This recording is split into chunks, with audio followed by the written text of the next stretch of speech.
जय जगन्नाथ सांग मैंने मुझु आपण मानक स्वागत जनाऊँगी आउ गोटे सुंदर नुआ भिडियो। तो आज टॉपिक हूँ कि आपण मैंने जानी कि लोभ मनुष्य को अंध कर दिए। यही विषय आज गोटे सुंदर कहानी नहीं कि आसी। जब भिडियो भल लगे भिडियो लाइक करेंगे और चैनल देखिए प्रथम थर भिडियो देखते तेज चैनल को सब्सक्राइब करने जमार भूलें। गोटे दिन गोटे राज्य राजा था और से बहुत दयावान था और प्रजावत्सल राजा और से ईश्वर को बहुत विश्वास करती। से सब बेले ईश्वर नाम जप करते प्रजा मान उन्नत मानर कार्य करते और प्रजा मान राजा बहुत खुशी था। से सब बेले ठाकुर नाम जप करने सहित उपासना करती एतिकी बेले प्रभु तांका डाकर मध्य खुशी है कि तांकर इष्टदेव जी महादेव आसिकी प्रसन्न हेले आसिकी देखादेले आउ कहले कि मु तुम कार्य तुमर आराधना मु बहुत संतुष्ट अच्छी एबे तमे कौन बर मागुच मांग। ये कथा शुणिकी राजा कहती कि मु तो मो जीवन में सबकि पाई प्रजा मान को पाई मु आपण को मध्य खुशी करिछि आउ मोर कौन दरकार आउ एतिकी बेले महादेव कहले कि नाई तुम इच्छा कौन तमें चाहूच कौन जमीते मु तुमको दबाकू चेष्टा करी। आउ ये कथा शुणिकी राजा कहले कि मते जमीते आपण दर्शन देले मु चाहूँगी मो राज्यर जेतेक प्रजा अच्छी आपण थरुटे दर्शन दिंतु। ये कथा शुणिकी महादेव कहले कि यहीटा केवे भी संभव नुह। आउ ये कथा शुणी राजा कहले कि मोर ये गोटे मात्र इच्छा अच्छी आउ भक्तर इच्छा को न काटी पारी महादेव कहले कि ताले ठीक अच्छी तमें काली प्रातः काल पाखरे थिबा पर्वत शिखर को से सब प्रजा मान नहीं आसब। एक कथा शुणिकी राजा समग्र राज्य डेंगुरा बाड़े देले और कहले कि काली सकाले आमे समस्ते पर्वत शिखर उपर को जाऊे आउ सेठारे आमे प्रभु को दर्शन पाइबा। ये कथा शुणिकी प्रजा माने मध्य बहुत खुशी हो गले आउ ता परदिन सकाले सबु प्रजा सहित स्वजन मंडली राजा रानी समस्ते बाहरी गले पर्वत शिखर आड़े।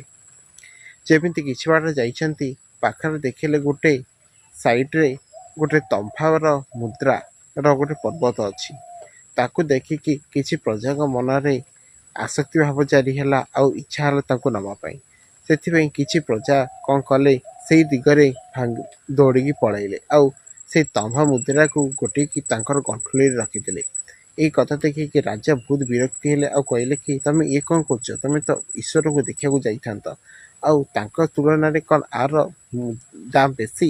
ये कथा शुणिकी प्रजा माने कहले कि आमे ये तंभा मुद्रा नहीं कि घरे रखिदे आसु पर केतबेले आमे प्रभु को देखिपर आती कहीकि किछि लोक सियाड़े चलीगले आउ किछि लोक कौन कले आगुक आगुक राजा सहित चलिले पुणी किछि बाट गला पर देखिले किछि हीरार मोती माणिक थुआई ताकू देखिकी आउ किछि लोक माने से दिगड़े चलीगले आ सेम कथा कहले कि आमे ए जो जिनिस घरे रखिदे आसु पर केतले आमे प्रभु को दर्शन करनेबा।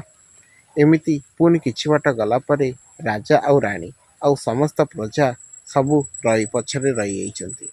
राजा रानी आगु को गले आउ राजा रानी को कहले कि देखुछ तो ए प्रजा माने केते लोभी प्रभु को छाड़ी कि सेमाने धन संपत्ति दिगरे आगुक आगु माड़ी चलले आतिके बेले राजा रानी जिते आगु चाहती से रानी देखिले कि किछि सुनार मध्य थली थुआई आउ मुद्रा हीरार किछि माणिक मोती माणिक सब थुआई आउ रानी से सब किछि भी संभाली न पारी से दिगरे आड़े चलिले आउ से सबको गच्छित करिकी तांकर लुगारे बांधिबाको लागिले आउ आकु देखिकी राजा बहुत दुख कले आ विरक्ति हो गले आउ रानी को मध्य आउ किछि न कहीकि से आगे आगे जाइकी पहुँचले प्रभु पाखरे देखिले कि प्रभु सेठारे बसचंती आउ प्रभु देखिकी राजा को कहले कि राजा तमें तो आसिल तमें तो कहवा हिसाब से मु तो केतबेले आसी बसची तुम प्रजा मान को देखा करने किंतु तुम प्रजा मान तो नहांती तमें एका आसीच आउ एक कथा शुणिकी राजा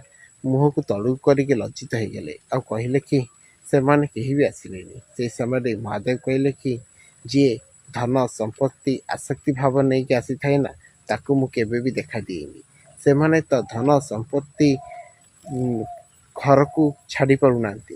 ଆଉ ସେମାନେ ମୋତେ କ'ଣ ପାଇବେ? ମୋତେ ଯିଏ ପାଇବ ସେ ସେତିକି ସଦ୍ଭାବନା ସହିତ, ଈଶ୍ୱର ବିଶ୍ୱାସୀ ସହିତ, କର୍ମମୟ ଜୀବନ ଆଉ ମୋହମାୟା ଠାରୁ ଦୂରରେ ରହିକି ମୋତେ ଯିଏ ପାଇବାକୁ ଚେଷ୍ଟା କରିବ, ତାହେଲେ ସେ ମୋତେ ଦେଖା କରିପାରିବ। ସେଥିପାଇଁ କୁହାଯାଇଛି, ଲୋଭୀ ସବୁବେଳେ ଦୁଃଖ ପାଇଥାଏ। ଲୋଭ ସବୁବେଳେ ସମସ୍ତଙ୍କୁ ସବୁକିଛି ଦେଇନଥାଏ।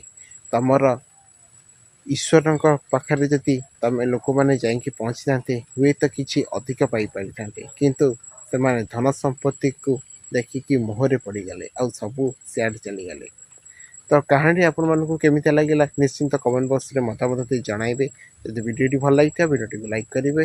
ଧନ୍ୟବାଦ। ଜୟ ଜଗନ୍ନାଥ।